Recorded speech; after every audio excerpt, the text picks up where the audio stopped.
Tatlong bagong barangay chapel sa naipatayo na Iglesia ni Cristo sa mga lalawigan ng La Union, Palawan at Nueva Ecija. Malaking tulong ito sa mga kaanib ng INC upang mas maging magaang sa kanila ang mga gawang pagsamba sa mga nasabing dako. May report si Alejandro Javier. Pinasinayaan ng bagong barangay chapel sa Barangay Ginanum, San Juan, La Union. Ang pagpapasinaya ay pinangunahan ni Brother Jeremias D. Mendoza Jr., ang ministrong tagapangasiwa ng distrito ng La Union. Ito ang pangatlong barangay chapel na naitayo sa lalawigan ng La Union sa taong ito. Mayroon pang dalawang itinatayo ng mga barangay chapel sa nasabing lalawigan. Ito ay tinatayo sa Barangay Lipay, San Gabriel, La Union at ang nasa Barangay Ginabang, Bacnotan, La Union. Hindi malilimutan ng mga kanib ng INC ang makasaysayang okasyong ito.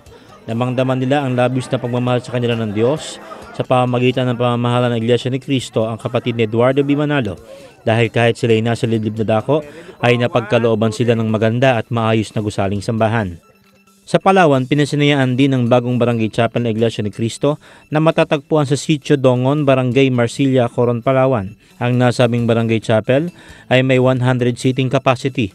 Ito'y sinimulang gawin noong June 2015 at natapos namang gawin yung nakaraang linggo. Ang Sitio Dongon ay 40 kilometro ang layo mula sa bayan ng Coron. Karamihan sa mga taga-Coron na naging kaanib sa INC ay Tagbanwa, isang pinakamatandang ethnic group sa Palawan.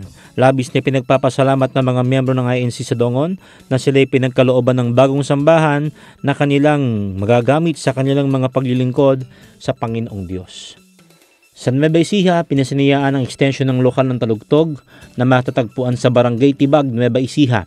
Ang nasabing extension ay 3 kilometro ang layo mula sa mother lokal, ang lokal ng talugtog. Pinangunahan ni Brother Gary Busalpa, ang pangalawang tagapangasiwa ng distrito ng Nueva Ecija North, ang unang pagtitipon sa nasabing barangay chapel. Nagdulot naman ng kasiyahan sa mga taga-roon ng pagkakaroon ng bagong kapilya sa nasabing lugar sapagkat mas malapit na ito sa kanila kung saan maaari silang magsagawa ng mga pagsamba at mga gawaing espiritual patungkol sa paglilingkod sa Diyos. Lubos din ang kanilang pagpapasalamat sa Diyos at sa tagapamahalang pangkalahatan ng Iglesia ni Cristo, ang kapatid na Eduardo B. Manalo. Para sa Eagle News, Alejandro Javier, I am 1 with 25.